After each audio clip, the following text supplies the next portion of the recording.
sebagai sebuah perenungan untuk kita semua bahwa Al-Quran merupakan pedoman hidup kita yang dibawakan oleh baginda Rasulullah pada 14 abad yang lalu. Ini mesti menjadi perhatian dan mesti menjadi kajian kita bersama. Tercatat dalam sejarah pengembangan Islam, umat Islam di bawah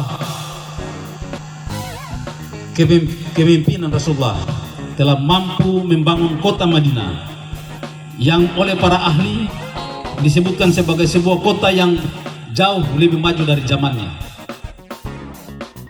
Ini harus kemudian menjadi bahan perenungan kita bersama oleh seluruh pemangku kepentingan.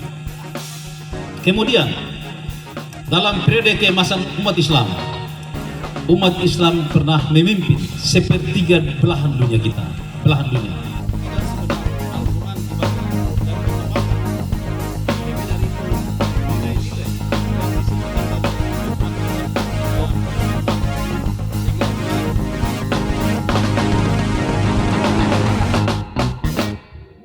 Terima kasih sudah nonton.